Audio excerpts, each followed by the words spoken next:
พี่น้องเลยเนาะเธอจวดดิเนาะคักจวดพี่น้องเลยเนาะเอาทักทายกับสบายดีน้องโบอีกรอบนึงพี่น้องเลยเนาะไว้ประตูเป็นย่อได้เจ้านะ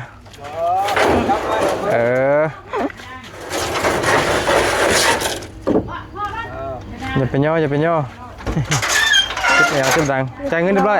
แม่เรียบร้อยโอเคโดยใจโดยยังนะเงินทอนมีเงินทอนอีกโดยให้ผู้บ่าวกินน้ำซะเงินบ่บี้ไว้เงินบ่บี้บ่โอ้ตัวแบบโอ้จวดอะไรไอ้เนาะไวรวดเร็ว14ได้เนาะพี่น้องตัวนี้13เนี่ยได้เนาะหนุ่มแต่อันเก่าๆ13นั่นสบายดีเด้อเห็นอยู่อ่ะล็อกยังเหนียวเห็นอะไรบ่มีตีมาซ้ำอีเนาะเครื่องไอ้โบราณแหลนซื้ออยู่แต่แบบหนุ่มเดียวแล้วก็โบยักหนุ่มไงถ้าว่าเต็งเอาเรื่องกันได้เฮากันได้สิคัดเอาตัวที่แบบว่าอันนี้มันควรใส่ไปนี่นะแม่พอเน่นหนุ่มสบายเป็นบอกไปใส่หน่อยสีแดงสีเขียวมี FC มันก็ไม่เห็นอยู่บอกไปใส่ทำไมแต่งตัวไม่แมทกันเลยโอ้แมทได้อย่างเงี้ยน้องวีแต่งบอกวีแมท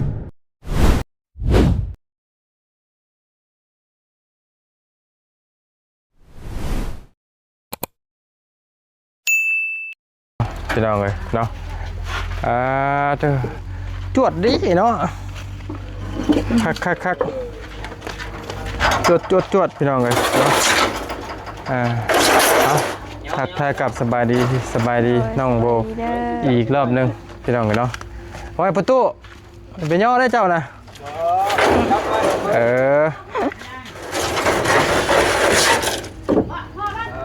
อย่าเป็นย่อจุดแอวจุดดังจ่ายเงินเรียบร้อยแม่เรียบร้อยโอเคโดยใจโดยยังนะเงินทอนมีเงินทอนอีกโดยให้ผู้บ่าวกินน้ำซะเงินบ่บี้ไว้เงินบ่บี้บ่โอ้ตัวแบบโอ้จวดอะไรไอ้เนาะไวรวดเร็ว14ได้เนาะพี่น้องตัวนี้13เนี่ย13บ่แม่นพี่น้องเลยสาวลงอีกรอบนึงนะครับ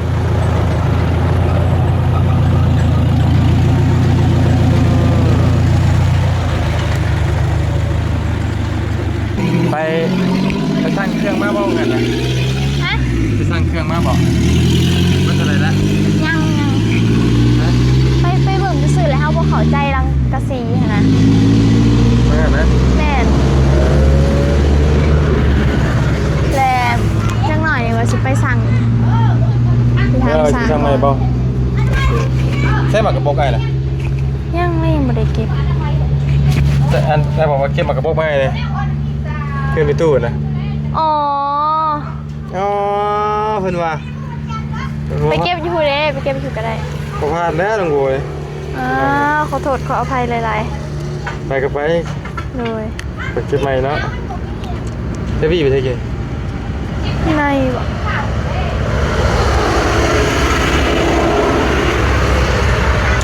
คือที่นี่การเนาะการทำไมถึงมาคดคุมคุณอย่างที่ยังเห็นมาอยู่เนาะโดยตั้งหน่อยที่เนาะแม่ล่ะจุดหน่อยก็เป็นมาพี่น้องเลยอันบอกพอไปเตยโดยพอเท่แล้วนี่พ่อแม่มาแต่เบี้ยใส่โกกบ่แม่เป็นนั่นบ่เป็นพ่อของนั่นบ่พ่อไอ้เจ้าบ่ไอ้ของแม่ไอ้ของแม่เจ้าเป็นสาวน้องเป็นประมาณนี้นะเนาะก็ดีแล้วเนาะที่ทางน้องเพิ่นก็ได้ประมาณนี้พี่น้องเนาะ ใบเตยนี่มันเมื่อเกินละแต่น้องเมื่อเงินเมื่อกี้นี่ตอนน้องเป็นเมื่อพาบดีมาเยี่ยมมายามเพื่อนซานอยู่เพื่อนพี่น้องดีแล้วเอาในตู้หลักการเมื่อกี้นี่ก็มีการสูญเสียนิดนึงโดยทางเมียบอกลองนะว่าไงกันโดยแต่ว่าน้องเพิ่นอาจจะมีความผูกพันนิดนึงพี่น้องเนาะครับความผูกพันนิดนึงเป็นคนน้ำตามอนิดนึงอีกใช่ไหมโดยก็พอใจอยู่แต่เหตุใดความสูญเสียมันเด็กเลี้ยงบ่ได้เนาะทีนี้จะกินมะขามไปกินมะขามหายใช่เด้โอ้มะขามมีหลังว่านเจ้าต้นใหญ่นึงมะขามหวานตั้งยังโบฮะไอ้กินแล้วว่านนี่สมจนตายฮิปมะขามเจ้าน่ะเอายังมันสุกคุณยามันเริ่มสุกโอ้มันกระสมเวลาเอาไปกินสมมันกระสิสมนะเกี่ยวว้าวเกี่ยว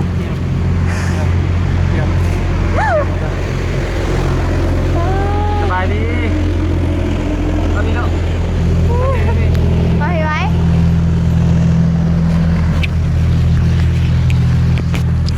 สบายดีด้วยสบายดีเลยสบายดีไม่ได้ใส่เบื้องตานะเฮตาวานเนี่ยเฮตาวานที่ไหนตาวานบ่เป็นตาลีเป็นตาลีอย่าเห็ดมันมองงามตาลีเป็นยังไงเอามาเป็นยังดีแล้วเมื่อวานนี้กะทั้งหมดเตียงสัมภาษณ์น้องเพิ่นกะให้อีกแม่เรากะพี่น้องกันเนาะเขาเดียวให้มันพออย่างตามใจเราพี่ตู้ก็ให้พี่น้องเลยเมื่อวานนี้ให้ย้อนว่าทางน้ำพิงนี่นี่พ่อเจ้าขี้ฮอดลูกเจ้าขี้ฮอดพ่อจะบ่ละขี้ฮอดยังไงเพิ่นมาอยู่นำบ่ขาดก็อุ่นนั่นแหละพี่น้องว่าไงเนาะแล้วเรากลับไปเรียกมากะบางมื้อกับ8 โมง 9 โมงก็ได้เห็นละมาแต่ละมื้อพี่น้องแล้วก็คนแถวในเมืองนี่เพิ่นเน้นเฮ็ดเวียกเนาะหน่อยคนที่อยู่ซื่อๆเนาะคนในเมืองนี่ส่วนหลายเพิ่นจะเฮ็ดแต่เวียกกันทุกคนเห็นทางแต่อยู่เฮือนก็บ่ได้มีคนมีแต่แม่น้องเล็บเตอร์นะบ่ได้เฮ็ดพออยากดูหน่อยเด้ต้องหันเนื้อก็มีแต่คนไปเวียกเพิ่นมันไม่เท่าก็ยังไปคือเก่าพี่น้องกันเนาะไปเฮซักตัวคือเก่าเฮซักกินน้ำเลยน้ำมากินนะน้ำป่ะน้ำมามันเรา4 5 ตุกไม่ใช่ใจหรอกนะใจอีกเลยอยู่น้ำนะน้ำเขากระเบิดเลยมุ้ยบ่บ่เขาว่าน้ำจุกหน่อย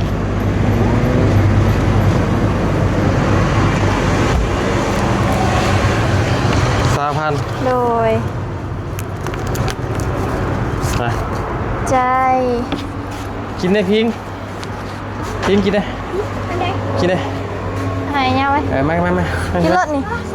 ไม่ส้มแล้วมากลมส้มแล้วไหม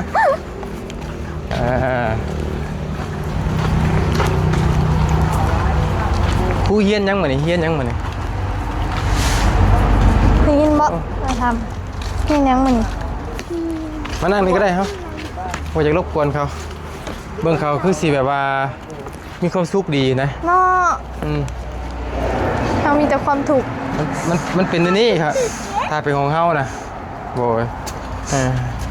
เป็นนี่ถ้าเป็นของเขานะถ้าของพื้นนะไล่ยอมกันอยู่วะของพ่อเพิ่นนะของเขาเป็นนี่เฮ้ยอย่าแล่โบยโบเดี๋ยวเวลอยากกินสมเด้นี่เลยสมเพื่อกันจะอยากสิจ้าจะกระจายกันบ่เอาไปดิเอายังนะมะขามหวานมันสมได้กินมาได้กินได้ไอ้กินอยู่วันฮะเข้ากระตัดเอาตัดงาออก ถือว่าต้นนี้มันหวานแล้วคนละต้นแล้ว จะไปตัดมองได้หลังวานเนี่ย ฮะ อ่าน ไอ้กินเลยไรไอ้กิน มึงมีก็จนกุดว่ะ ไอ้กิน เบายาว ไอ้กินไปยกนึงไงนะมะขามเจ้าน่ะเอ้า โตมะขามมาสิสมแล้วปีนี้นะ มักมี โอ้ยผู้เฒ่าเพิ่นตัวเจ้าบ่เข้าใจว่าผู้เฒ่าตัวบ่ โอ้โห บ่ แหละ เดี๋ยวเด้อไอ้สิว่าให้ฟังเด้อ อ่ะทุกปีค่ะไปได้กินได้สมกับมะขามอันนี้ว่าได้ ไอ้กินแล้ว ไอแม่บ่ให้กิน ไอ้กินแล้วบอกแล้วรถ ให้ตัวนี้ ให้ก็ให้ เต้น เราบอกให้เราบอกให้ แล้วบอก จะดี เอ้ยเนาะไอ้กินแล้วว่าได้กินแล้ว จะดี กินแบบบ่ได้บอกคุณเจ้าแล้วอยากนี่พี่น้องไงที่เพิ่นว่าบ่ให้กินส้มนะไอ้สิว่าให้ฟัง เราบอกอยากกินไหนนะ โมเมนโมเมน แม่ละลิ โมเมนฟังก่อนจีที่ผู้เฒ่าเพิ่นบ่ให้กินนั่นนะนี่ความลับของเพิ่นนั่น สำหรับ เพิ่นย่านมันเบิดมันสุกมาเลยมันสิเบิดมันหวานเด้เอ้าในเพิ่นบอกกลางคืนว่าน่ะจะทิวปากเด้อผีชีวิตปากมาแวนผีวิตปากเพิ่นติกไล่ตัวเด็กน้อยนั่นโอ้ยผู้เฒ่าตะกี้มันหัวดีคือหยังนี่อ้าว ห้ามบดเสือ อ้าว น้ำคิงยังมาเสือ หนูเคยเล่าให้ฟัง คนตัวดีคือหยังนี่ หมูเคยเล่าให้ฟังเลยอันนี้หมูเขาสาบานเห็นไหม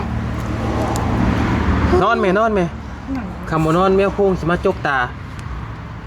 ยามบัดเจ้าบ่นอนมีหยังมาจกบ่นี่โอ้ยเพิ่นตัวดีคือหยังนี่นำทำหัวเพิ่นกว่าเนื่อง เขียวกับฮัก แต่ว่าให้กินแล้วมาคามด้วย กินตอนเดียว ต้มวาง ถึงแล้วเมื่อไงไปเพื่อนไม่เท่ามีกับเกลือเนี่ย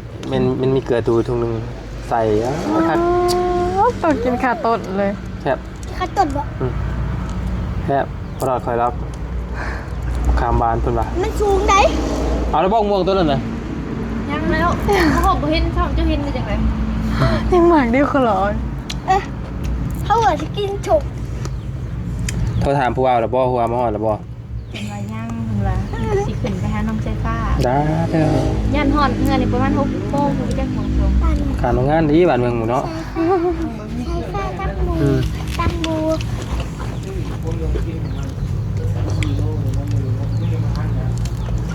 เก็บบักบกเฮ้ยไป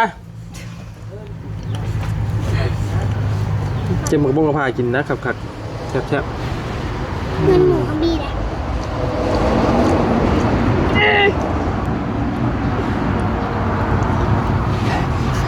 บอดี้มาเยี่ยม แกะ เพื่อนน้องใบเตยพี่น้องอะครั้งแรกแต่ว่าต่อขับไปได้เมื่อ เอ้ย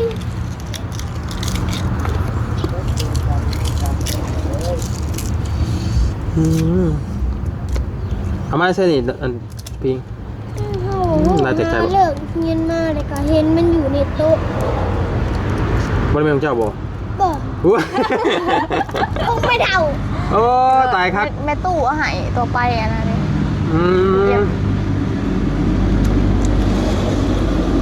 มันจิบจับมาอยู่บ่ลูก วะจะดี ดีเด้เจ้า บุญหมาเลย มะขามบานเติมหอยกินครับ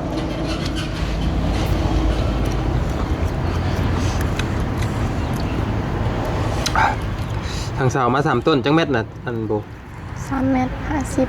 3 เม็ด503 เม็ด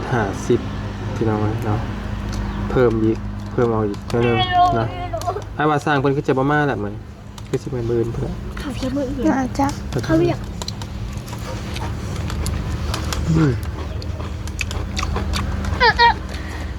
ไอ้บ่อยู่เลิกดอกของเย็นชิมเจ้ารำคาญ อ้าวเป็นยัง บอกไป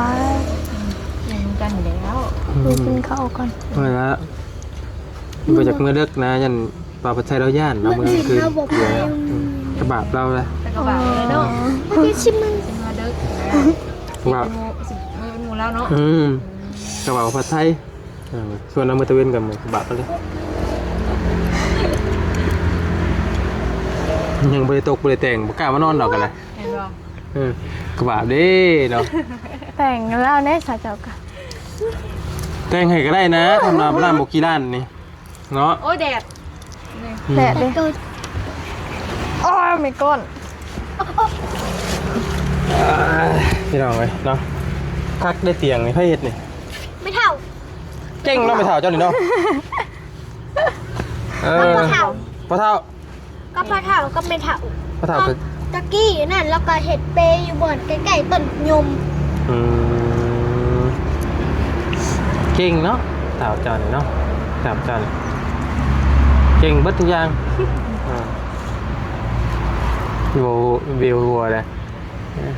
เราคุมไม่ได้แถวนี้ แต่บอกเก่งเรื่องขับรถ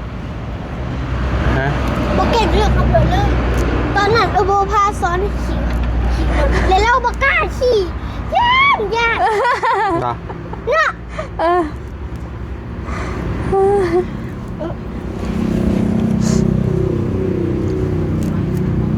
จักปีได้ปีนี้พี่ เขา 6 ปี 6 ปีแล้วป.2แล้วนี่ ไฟไหม้กระเด็นกรอบเพื่อนกรอบพวกนี้ไอ้พี่น้องเป็นอะไรไปหากรอบไปกรอบพวกนี้ ขับดมแล้ว อยากลมแก้มเป็นได้อยากลมแก้มเพิ่นพอนะเจ้าแหละระเบา พี่ทอดตอนผมมีเพื่อนมาขี่ ระเบาสังเกตบางเจ้าแลนกอดแต่ผู้ชายเท่านั้นเจ้าแลนสังเกตระเบาสังเกตบางเด้ผู้หญิงคือเขาซาโบนี่บ้าบ่เห็นเจ้ากอดจักเทื่อก อดอยู่ บ่เห็นกอดก็แบบว่ากอดตามมารยาทซื่อๆนะแบบบ่ได้เต็มใจกอดนะคือพอน้องใบเตยมานี่ก็เล่นกอดแต่ได้พี่น้องเนาะ โอ้ย มัน ขอเงิน กอเงิน หัวดีอะไร เนอะแสดงว่าได้มาก่อนหาขอเงินบ่คนบ่ดิโอ้ แมนวะ โยบ่ตรงกักไทลูกเก่งยินลูกเก่งยิน ขิงเลย วันนี้ก็เล่นกอดบ่เตียงเมื่อก่อนนั้นแต่ว่าบ่ยาวเพิ่นก็เล่นกอดตลอดแหละพี่น้องเอ้ยกับมื้อนั้นก็กอดบ่มีถามว่ากอดอิหยังขาดความอบอุ่นว่าซั่นพังเป็นคำเว้าสั้นๆแต่พังได้สะเทือนใจเลยพี่น้องเนาะสำหรับน้องเพิ่นมันขาดความอุ่นมาแต่น้อยเนาะเล่นกอดเอาแต่พอผู้ชายพี่น้องเนาะแต่ผู้หญิงนี่เห็นหน่อยเทื่อสิกอดเนาะ ด้วย แล้วกอดอยู่กอดเราแบบเวลาติเวทเขามากอดเรา อืม มันก็ไม่ได้สู่แบบว่าอยู่ลิงก์เพิ่นไปกันไปเวียกคือเห็นอะไร ภาษาอังกฤษนับได้จักโตแล้วลูกนับพอใจ ยังบ่ได้เงิน ยังบ่ได้เรียน เอาเถื่อก่อน บ่ว่า เถื่อหนึ่ง 1 2 3ก็บ่ได้บ่ลูก ใช่ เอาว่าผมดู 1 2 3 แล้วออกก้อนเนี่ยป่ะ ออกก่อน 1 2 3 4 5 6 7 8 9 10 11 12 13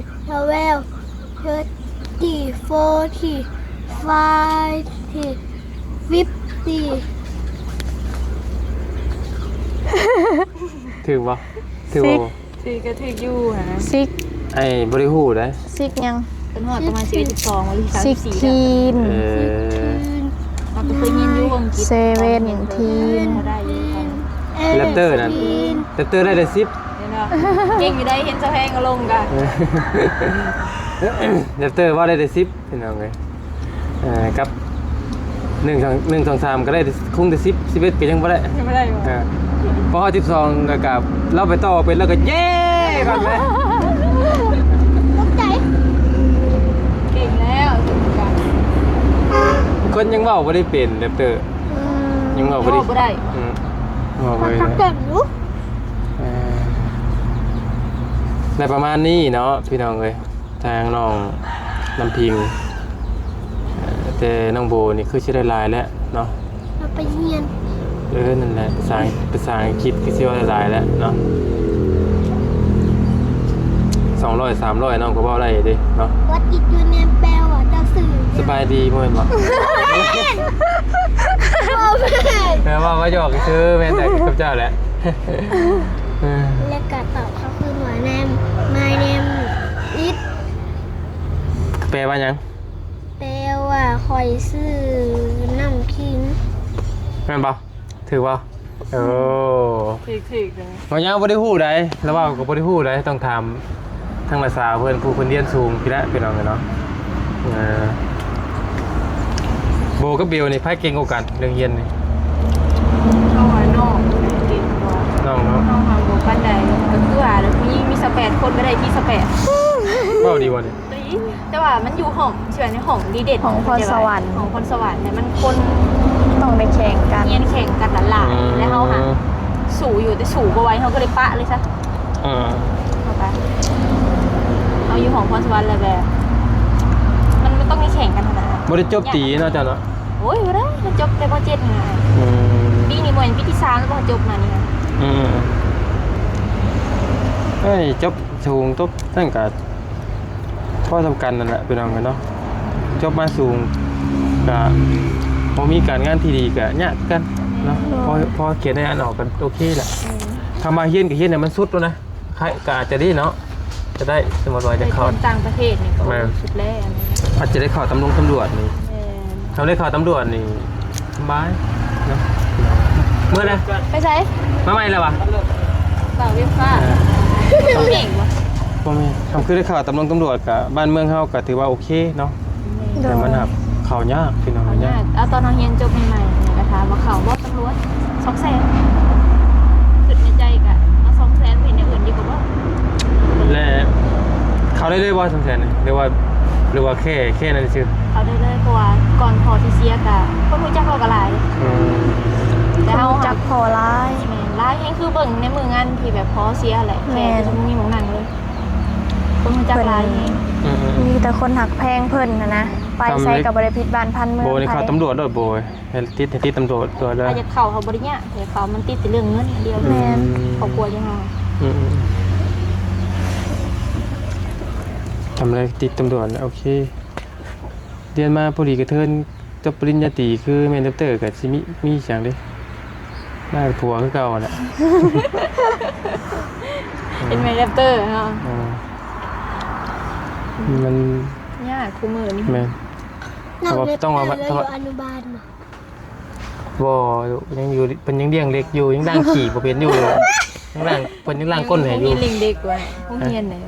แซนดี้อันนี้ อันเดียวกันก็ เดียว ปิง กันบ่ ฝากมันมีแต่ละบอล เวลาไปหับน้ำพิงเด็กน้อยร้ายมีตะปูตะแพงตะปูตะปี คน หล่อ ละ เลยหมดเลยเนาะ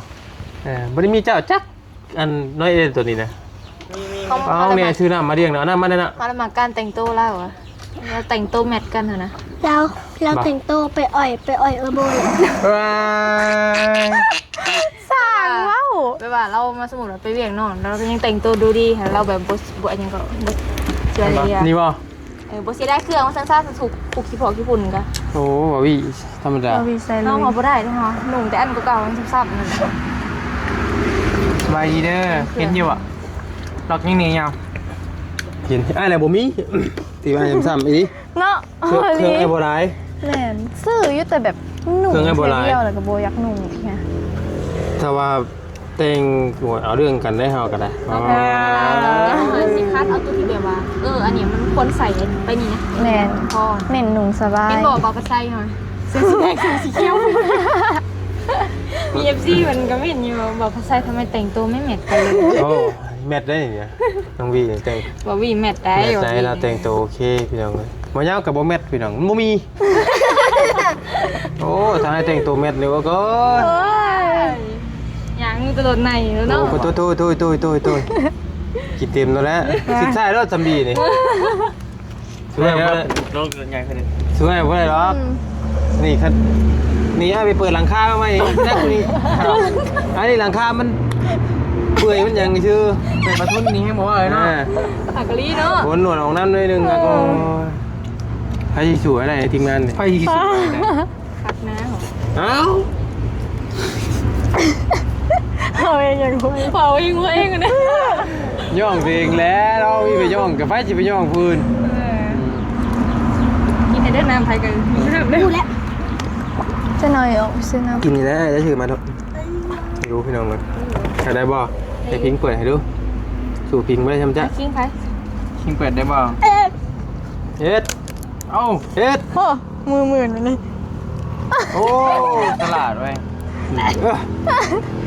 ได้พิงครับ กูสู่อันนั้น เก่ง เนาะ เว้ยเฮ้ย กูสู่ชิง บุญ ซ้ สันดีกว่า หมูเปิดขวดน้ำมาได้เนาะ เปิดให้ ทำนี่ ถ้าอยากเปิดใจนี่ต้องเห็นอะไร น้ำหมูทันเลยน้ำหมูทัน เบิ่งตา เย็นๆเฮ้ยหาการสำนีฮะก็คิดเลยยังคิดบ่ว่าอยู่เลยสำนีถือว่าเก่งเติบเล เช้าย เลยเนาะ ไปสาพี่น้องเลย ไปแล้วบ่ สั่งว่ากันอีกรอบนึงน้องไปสร้างเครื่องบ่นี่ด้วยเลยเรือปืนเรือว่าเมื่อใด คาดประมาณมื้ออื่นพอแหละเอามากับบริเหตุมื้อเนี่ยมื้อฮื้อเว้ย ไปเก็บมากปะ ไปกับไป ไปสบายดี ำใช่